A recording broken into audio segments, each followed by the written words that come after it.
यह कहानी एक गांव के लड़के की है। घर की मजबूरी और पैसों की कमी की वजह से वह दूर शहर काम करने के लिए जाता है ताकि वहां से वह कुछ पैसे कमा पाए, जिससे उसका और उसके घर वालों का खर्चा पूरा हो पाए। वह लड़का काफ़ी दिनों तक काम की तलाश करता है और आखिरकार उसे काम मिल जाता है। वह लड़का अपना सारा काम पूरी ईमानदारी और मेहनत से पूरे दिन करता है। यह देखकर उसका मालिक खुश हो जाता है।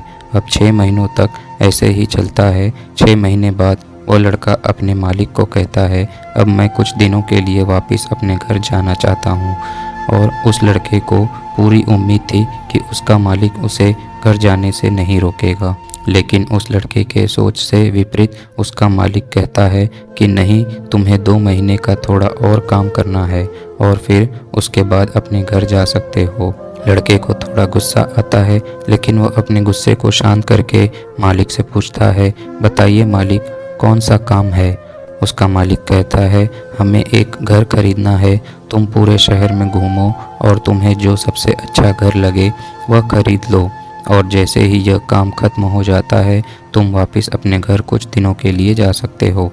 यह सुनकर वह गांव का लड़का खुश हो जाता है और जल्दी जल्दी घर को खरीदने का काम खत्म कर देता है। वह मालिक के पास जाता है और कहता है, मैंने सबसे अच्छा घर आपके लिए खरीद लिया है। मालिक हैरान हो जाता है और कहता है, सिर्फ 10 दिनों में तुमने अच्छा सा घर खरीद भी लिया? गांव का लड़का कहता है, हाँ, ये घर काफ़ी बढ़िया था इसलिए मैंने खरीद लिया। और कहता है कि क्या अब मैं अपने घर कुछ दिनों के लिए वापस जा सकता हूँ? मालिक कहता है, नहीं, सिर्फ 2 दिन के लिए अपने घर जा सकते हो।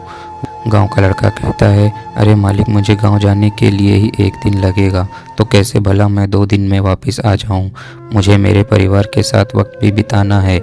मालिक खुश होकर कहता है कि अब तुम हमेशा अपने परिवार के साथ यहीं रहोगे। जो घर मैंने तुम्हें खरीदने के लिए कहा था वह घर तुम्हारे और तुम्हारे परिवार के लिए मेरी तरफ से एक तोहफा है। यह सुनकर वह गांव का लड़का खुश होने के बजाय मायूस हो जाता है और कहता है, अगर मालिक आपने मुझे पहले कहा होता कि यह आप मेरे लिए खरीद रहे हैं तो मैं थोड़ी और जानकारी प्राप्त करके उसे और अच्छा घर खरीदता। मालिक ने कहा, मैंने तुम्हें 2 महीने दिए थे और 10 दिन में यह खरीद कर तुमने तुम्हारा नुकसान किया है। इसी तरह ज़िंदगी में भी हमारे साथ यही होता है। कहानी में जो मालिक था वह वक्त था, इसलिए आप अभी ज़िंदगी में जो भी कर रहे हो उसे पूरा जुनून और मेहनत के साथ कीजिए।